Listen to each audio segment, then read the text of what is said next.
IPL 2025-এর জন্য Kolkata night Riders captain খুঁজছে, but কে হবে ক্যাপ্টেন? আজিঙ্ক্য রাহানে?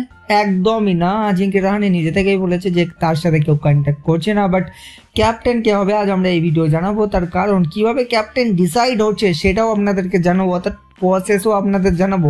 এখন আপনাদের মনে রিঙ্কু সিং, ভেঙ্কটেশ আয়ার এরকম নাম শুনছেন, তো কে হবে ক্যাপ্টেন? সো ভিডিওটি শেষ পর্যন্ত দেখবেন এবং আপনাদের একটাই কথা, অবশ্যই ক্যাপ্টেন কে হতে পারে আপনারা নিচে কমেন্টে জানান, যেখানে আপনাদেরকে জানায় কলকাতা নাইট রাইডার্সের হেড কোচ চন্দ্রকান্ত পণ্ডিত সে ডিসাইড একা করবে না। এখানে তিনজনের মতামত থাকবে, এক তো শাহরুখ খান, দুই তো ভেঙ্কি মাইসোর এবং তিন চন্দ্রকান্ত পণ্ডিত।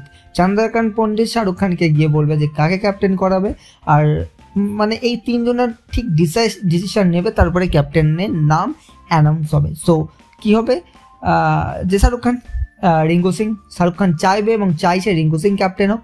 অন্যদিকে কিন্তু ভেঙ্কটেশ আয়ার ক্যাপ্টেনেরও দাবিদার থাকছে। তা বলে আপনাদের একটা কথা জানিয়ে দেয়, এটা ভাই একটা ফ্যাক্ট বা একটা রিয়েলিটি যে ভেঙ্কটেশ আয়ারের থেকে কিন্তু রিঙ্কু সিংয়ের ক্যাপ্টেন্সির করার ক্ষমতা বেশি।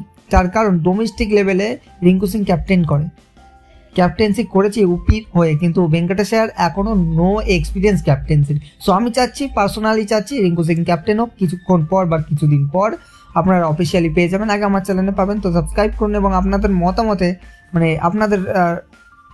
আপনাদের পয়েন্ট অফ ভিউ থেকে যে কে ক্যাপ্টেন হলে ভালো হয়, আমি রিঙ্কু সিং, আপনাদের কাছে ভেঙ্কটেশ আয়ার হতে পারে, অবশ্যই নিচে কমেন্টে জানান। পরবর্তী ভিডিওতে আবার